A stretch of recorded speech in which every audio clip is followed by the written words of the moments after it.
The galaxy is host to some of the greatest gladiators of all, conquering planet after planet within their clutches. But even more often, it's the people of Earth that poses their ultimate roadblock. Sometimes that may be through physical resistance, but in these two cases in particular, they may bring humanity to these alien conquerors, or find themselves enamored by Earth culture.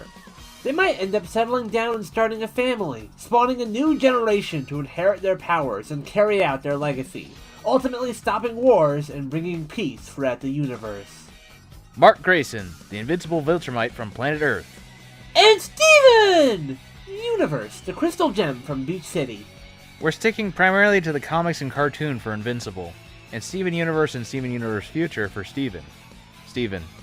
No crossover scaling for either of them, because at that point we'd just be doing Spawn versus Uncle Grandpa. Also, massive spoilers for both.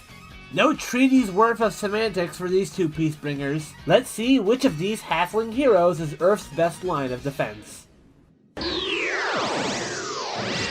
What does it mean to be invincible?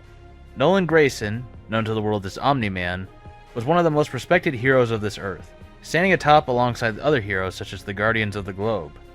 Mark, his son, was 7 when he figured out that he was going to be a superhero, just like his father. While his mother Debbie was just like any other human, his father's being a viltrumite meant a whole nother story. He was destined to become just like his old man when he grew up. The viltrumites were a peaceful race, who sent Nolan to Earth in order to protect it from threats. Or so he said. When his superpowers finally kicked in, he had to prepare to take up his father's duties. And he had his hands full from the jump. Mysteriously, the Guardians of the Globe were all murdered in cold blood, and his father's temperament toward his family became more estranged, all while juggling puberty. During an incident with a bully, he stood his ground, but he was grounded back to reality, told that his devil-may-care attitude would only get him into trouble, and that he wasn't invincible. He insisted that he was! I mean, he was the son of the most powerful man on the planet. So, after picking out some threads specifically designed for him, Mark took on the name...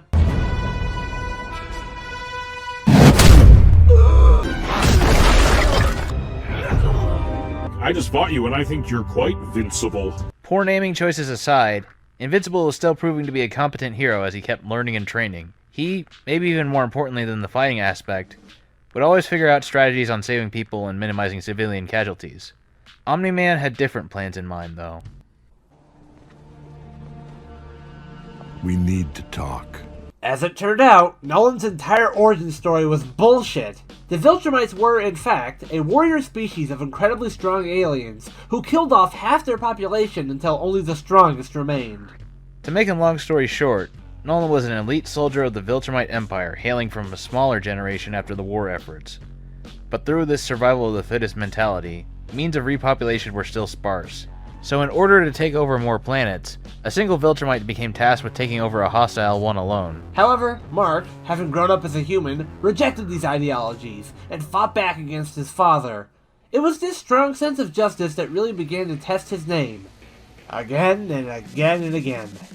As a rookie, he got his ass kicked a lot, but he's clearly grown in his abilities. I mean, if he's going to call himself invincible, better not be a liar. He's taken all manner of hits over the course of his adventures, weathering all the elements from fire, ice, electricity, even nuclear blasts strong enough to level Las Vegas. He's withstood punches from even some of the strongest foes in his series, even while fighting on the surface of the sun, which is about 10,000 degrees Fahrenheit. The Viltrumites are a race whose hierarchy is based almost solely on sovereignty. The older and stronger one is, the more fit they are to rule.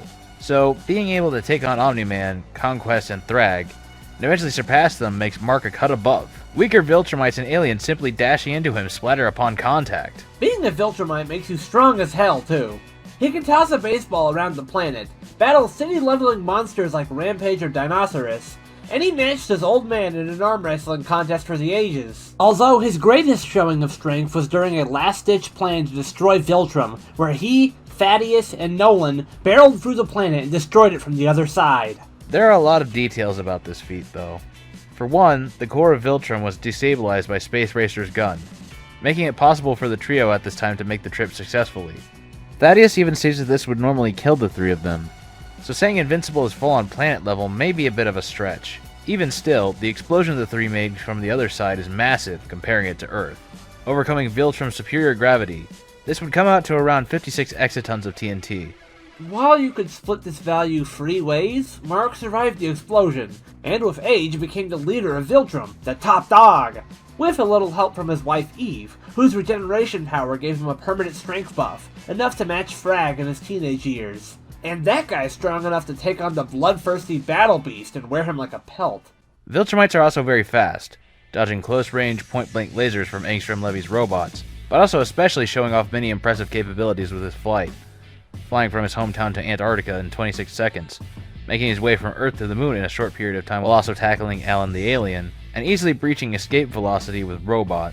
Comparing him to others, he should be superior to Space Racer, who piloted through an asteroid belt, and he also keeps up and is even presumably faster than an early feat of Omni-Man, in which he flew to a planet in the Virgo supercluster in a week's time, which was 65 million light-years away. This speed, paired with Mark's craftiness in battle, made him a hero who more often than not outwitted his opponents rather than take them head-on, always trying to find a less lethal solution to his problems, unless he's really forced to fight, like with, well, everyone we just said he beat the shit out of. He fought to defeat an indestructible opponent by throwing him into space so he'd suffocate, and after realizing Conquest needed air to breathe, he choked him out. Mark has recognized when foes were stronger than him, and proceeded to use his superior speed to avoid getting hit. Just in general, he is good with fighting a wide variety of weird aliens in clever ways. Mark generally has a strong sense of justice, compassion, and a natural inclination to protect others, even including some villains. In general, he's reluctant to kill, although he can be pushed, and can resolve things a bit more brutally if someone seems truly evil. One time, he did beat a villain to the point where he thought he'd killed them, and regretted it intensely afterwards. Intense emotions are a part of the course of being human. Well, half human. Maybe less so, actually, as Viltrumite DNA is so pure that he's basically full-blooded. None of his feats would be possible without the smart atoms in his body, which allow him access to crazy, weird abilities, like holding their breath for upwards of 2 weeks, and healing from any wound. And man, I'm sure Mark is glad to have that ability, because people get all kinds of fucked up in this series. Is that guy being worn as a sleeve? Yes. Although they do heal from normal wounds faster than most, it's not instant. He has been hospitalized and comatose after some things that can only be described as body horror. He even got straight up ripped in half! But there, he only got saved by Adam Eve's magic powers. As previously mentioned, he can fly and fight at very high speeds, which is part of the abilities his Viltrumite physiology naturally gives him, along with basically being immortal. His flight, specifically, allows him to go to other planets in very short periods of time, although it took him some time to get used to it. Well, that was basically Mark's superhero origin story in a nutshell. I know a hero becoming better at their job is like textbook example of writing, but he more so had to learn what he valued most. Take, for example, the time he was brought into an alternate timeline, knowing of future events from his own, with the ability to change the world. What he valued more than that, though, was his wife and daughter, Tara, and he didn't want to risk losing them, so he refused to change things. That is where Invincible came to the crushing realization that being a hero is bullshit. Of course, he wanted to bring peace to the universe, but there were truly some people beyond saving. Complete conquest through force, like with Thrag, or through authority like with Robot, were never options for him. So he took down the Empire, became the ruler of Viltrum, and saved Earth from the robotic cult as well. Even as an Earthling, his desire to change their planet-conquering ways into a peaceful era was reciprocated across the galaxy. Not to say any of this was easy, though. While Invincible did get better as his superhero career went on, he still has issues controlling his anger, and, in an enraged state, he'll become more reckless and lose his intellectual edge. Viltrumites also have very sensitive ears, something Cecil and Robot were able to use to abuse Mark's equilibrium, making him basically unable to fight. Also, if a Viltrumite's heart is damaged, there's no coming back from it. His regeneration can't save him. There was also their run-in with the Scourge virus, a disease that took out most of planet Viltrum. He lost his powers, and basically shattered his whole arm against Alan. This shows that to some extent, he relies on his physical superiority to stand up to a stronger foe of equal speed. How did he overcome the virus? There's no graceful way we can put it. They poured his powers back into him, thanks to Eve's healing powers. Well, a good time was had by all. Above all else, what Mark learned to value most was his family, and a close group of familiars. Even during his final battle with his dad, being beaten to a bloody pulp, Questioned as to what he would have after everyone he knows dies, well... Look at that. I still have you. He and Omni-Man made up, until their final goodbye. As he bid farewell to his role as Invincible, and as the ruler of Viltrum alongside his wife and 2 children, Mark finally saw a bright future, as opposed to the grim fate his father tried to paint for him on Earth. Whether it be tomorrow, the next day, or 500 years later, call him Mark, Invincible, whatever you may, he will always be there to save the day. I don't give a shit about Viltrum, and I don't care if I live a fucking million years. This is my home, and I won't let you destroy it. You don't know what you're saying, and I can't let you interfere. I know exactly what I'm saying. If you found yourself tourist trapped in the breezy beach city, you may have a run-in with some monsters. Luckily, there's a group of colorful rock warriors who will always find a way to save the day. Rose Quartz was the leader of the Crystal Gems, a group of rogue aliens who were on the run from the Great Diamond Authority. But all of that was white noise to one local rock star, Greg Universe. Rose was enamored by Earth culture, and Greg himself, so eventually the two fell in love. She gave her life to ensure her child, Steven, would be born. You're going to be a human being. Although Rose really did want Steven to be born, she would inadvertently drop all of her problems onto him. As it turned out, Rose's appearance wasn't as shiny as her gem made her out to be. Rose was, in reality, Pink Diamond, a member of the Diamond Authority, who were feared across space as they built a powerful hierarchy. The Diamonds would rule planet after planet, and eventually set their sights on Earth. And amidst their first interactions with the planet, planting a core of corrupted gems and a kindergarten for Amethyst soldiers to be born, they made a mess of the place. But Pink, now Rose, saw there was life worth protecting. So along with 2 fellow refugees from Homeworld, Garnet and Pearl, and 1 lone Amethyst, they faked Pink's death and left the planet alone for the cluster to form. Fortunately, allowing enough time for Steven and his guardians to learn all about his gem powers, all while sniffing out trouble around the city. Luckily for the universe as a whole, Steven Universe was a bona fide hero in the making. As the gems taught him how to fight, he made new friends, even with gems who were initially antagonistic. Thank you, Steven. No prob, Bob. It's Lapis. Being a gem, he's got to be durable like one. He survived being in the center of the gem pyramid exploding, even before he had full control of his gem powers. He can endure going at the speed of light and, with his bubbles and shields, can withstand things like Spinel's injector exploding or the Diamond's big corruption blast, which had transformed many of the gems on Earth into horrific monsters. Steven should likely scale to Lapis at his strongest, and Lapis was able to lift the entire ocean into space, in an effort to create a pathway to Homeworld since her wings were damaged. To pull this off, Lapis would have to be exerting about 35 petatons of TNT. By the end of the series, he should be even stronger than the cluster itself, which was threatening to destroy the Earth. He'd also probably be superior to White Diamond, who was implied to be responsible for the destruction of Homeworld. He's demonstrated his strength fairly well, lifting and tossing a heavy obsidian statue, and even managing to slightly lift Spinel's injector. He didn't fully succeed, but it was many, many times his own size, and he was in a tired, depowered state at the time, so the fact he even made it budge is a lot more impressive in that context. To give him even more, he's also comparable to Garnet, who collapsed part of a mountain with 1 punch. Steven is also very quick, able to dodge lasers coming from multiple directions, and he compares to Garnet, who deflected a lightning bolt. But, most impressive of all, he should scale to Lapis Lazuli, who was able to fly to the edge of the Milky Way galaxy in a surprisingly short amount of time. And he's pretty bright, befitting his jewel. He's good at problem solving, and is intelligent in the academic sense as well. As mentioned in the graphic novel Too Cool for School, and getting not only a better education than most Earth schools, but perfect marks on his tests as well. However, since the gems are not as knowledgeable about humans, there are some gaps here and there. Since the beginning, Steven was a kind, caring soul. He's incredibly optimistic, believing that everything will turn out alright, and even the worst people can change. That's why he prefers to bring his foes to his side rather than fighting them head-on. And while it doesn't always work out, he's still converted many of his greatest adversaries over to the side of the Crystal Gems, such as Spinel, Peridot, and even the other 3 Diamonds. He rarely holds grudges, and constantly gives his enemies second chances. But that doesn't mean he's a pushover or anything. He's still willing to fight in order to protect his friends and family. In future, he becomes more prone to anger, as the stress of everything begins to set in, and if he's pushed too far, he can spiral into a rage. But it's very hard to get him to that point.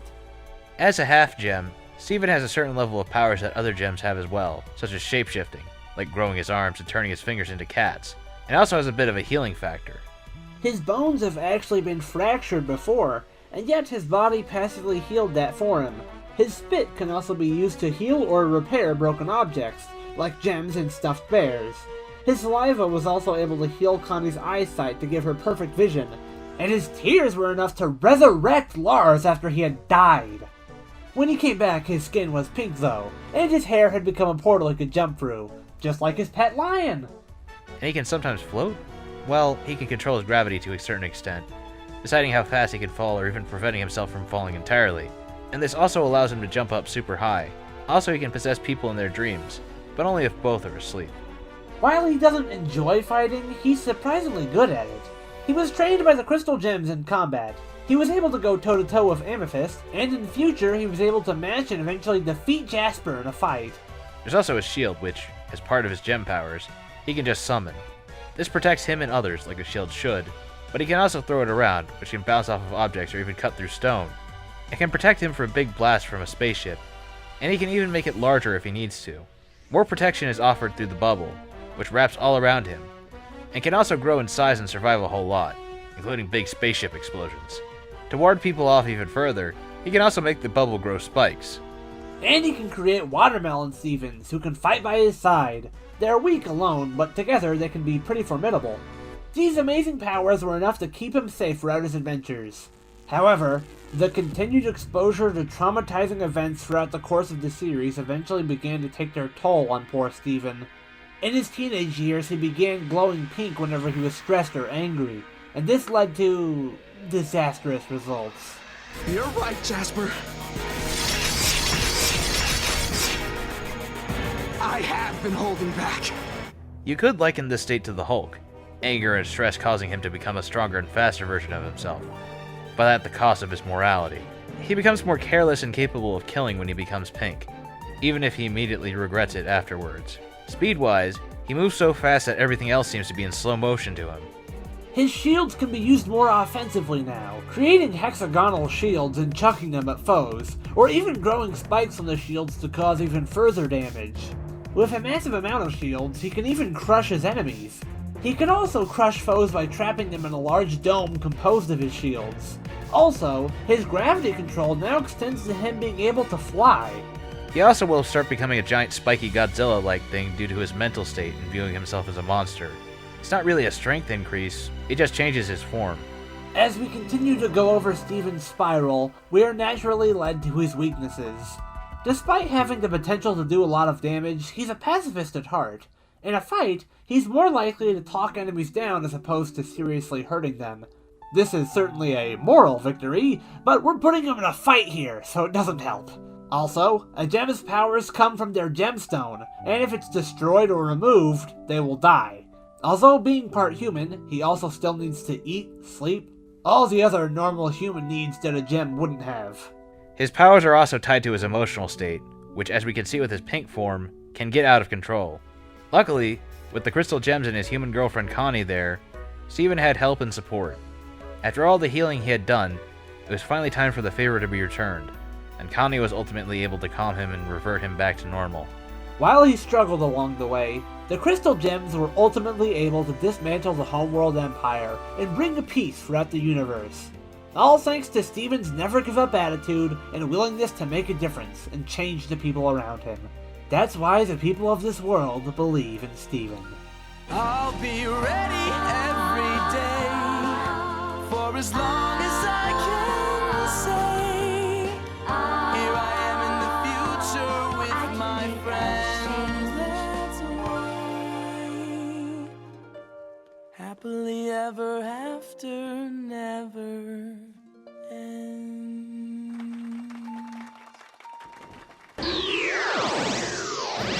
Between these two half-alien heroes, will Mark triumph here and definitively prove his namesake? Or will Steven be the last one of these two standing in the universe? Wait, run that by me one more time? Dude, come on. What is there to get? Diamond people colonizing on Earth. Chop chop, Invincible. Who's to say they're a threat? Word has it, they've got a super weapon storing in the planet's core.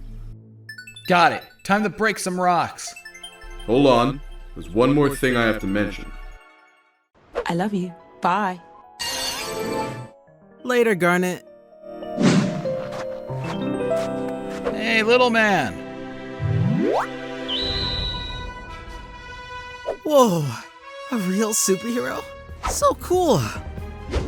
Kind of. I'm here looking for some gem people. You spot any weird characters in this neck of the woods? Oh, they're my friends. I'm a gem too. Look. Pretty cool, huh?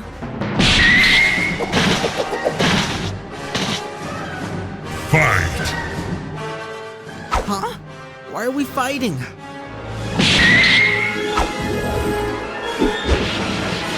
Tell me about the super weapon in the Earth's core. What? You mean the cluster? No, please, louder, so everyone can hear.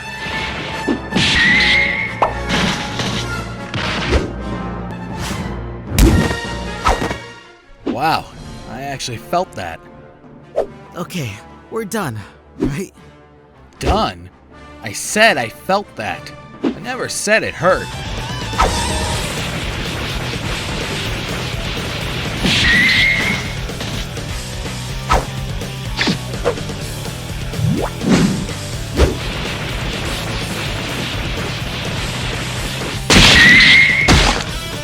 Oh gosh, you're bleeding. Ew, gross, you little shit. Ah, hear no evil, speak no evil.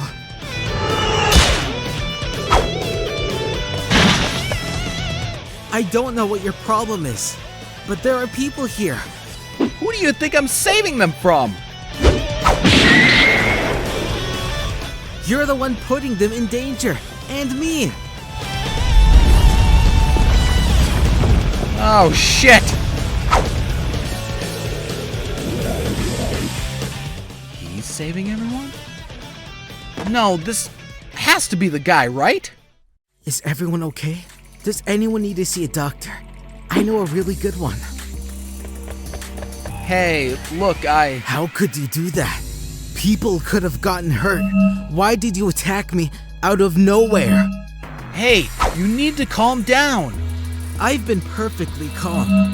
Why don't you fly back home and leave Earth alone? No, this planet isn't yours to conquer. It's my home too.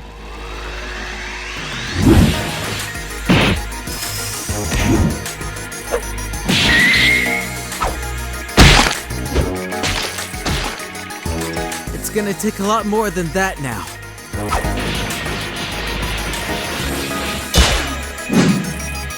I'm not letting my planet get colonized again.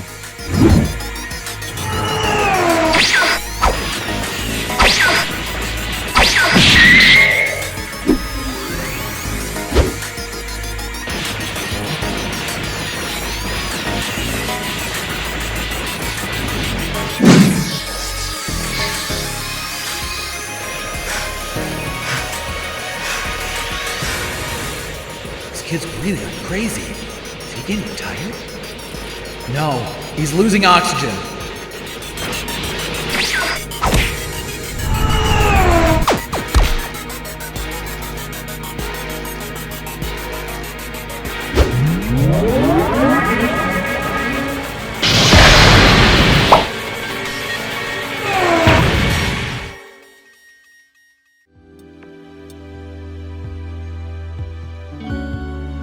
You alright?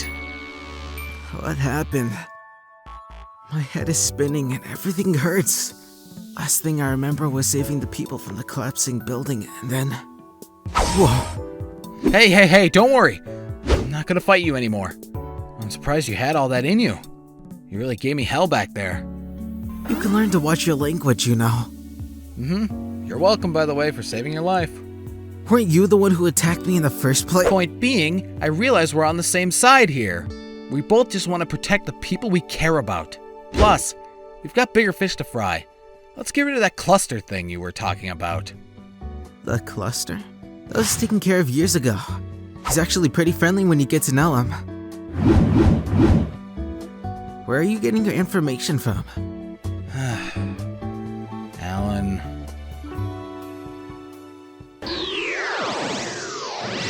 Well, arrivederci, Steven. He didn't die! These two both had the means to save the day from any interstellar threat. But, pit against one another, it looks like the viltrumite beat the crystal gem. Although, this fight was close. Honestly, because of how different they were in their advantages. Between the two, while both would normally be reluctant to throw the first punch, typically trying to talk first and fight later, individually they could each hold their own insanely well, given how they were trained by and defeated warriors with centuries of experience under their belt. Although Mark probably is quicker to anger and fight back, Steven had more options in a fight between his variety of abilities like shields, healing, and weird gem powers, while Invincible was basically just a flying brick in comparison. And besides powers, Steven definitely had him beat solely in terms of power. Although, we should note the Diamond Corruption Blast as a feat is sort of dubious, and was the one most people were expecting. High results could be reaped if we were to argue the blast was emitted from Homeworld, but there's not a lot pointing to that being true. It's a light that swallows the planet and corrupts all gems inside, not destroying anything in its path. But, given that it was said to be brighter than the sun, its luminosity would still be comparable to a supernova. A light this strong would have an apparent magnitude worth of 2.59 megatons of TNT. Again, probably stronger if it actually came from light years away, from Homeworld, but far from the gem's best. He was still able to help bubble the cluster, though, which must have the power to overcome the rotational energy of Earth's gravity, which is worth 51 zetatons of TNT, far above Mark's 56 exaton feet blasting through Viltrum. This would make Steven over 900 times stronger and more durable at his peak. Who's invincible now? Granted, Mark has gotten far, far stronger, especially with the permanent boost he got from Adam Eve, closing that gap a little. If Steven got a lucky and fatal hit in, it would be curtains for Mark. So how come this isn't a win for Stu Ball? Well, the odds of getting that hit in and making it count are less than likely. Remember that trip Omni-Man took to the Virgo supercluster? If we were being super literal that it took him a full week, he would still be traveling over 3 billion times the speed of light. And this is pretty early on in the series, where nowadays Mark would be on par, if not faster than Omni-Man. Lapis's flight to the edge of the Milky Way isn't given a specific time frame, but for her to match Nolan, she would have had to make that roughly 25,000 light-year journey in a little over 3 minutes, which seems like a little too generous of an estimation given how long she was gone from the series.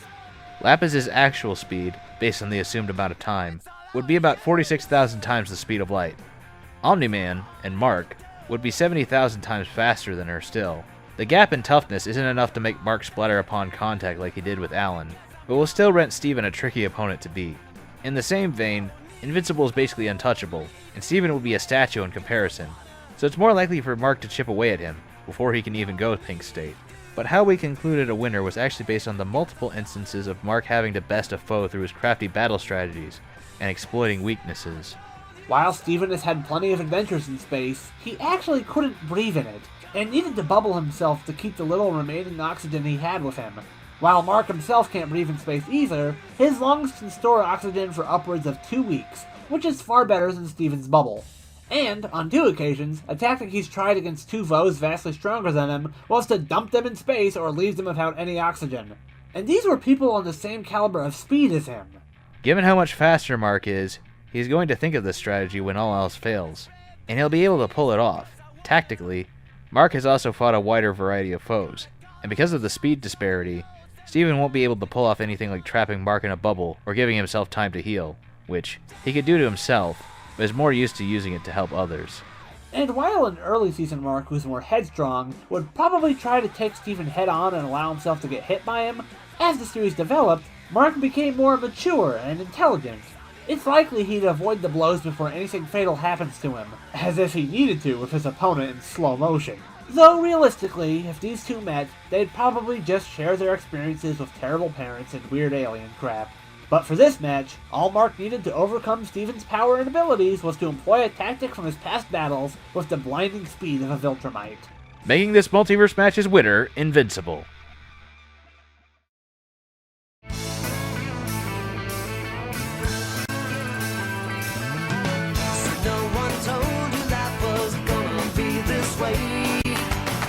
job's a joke.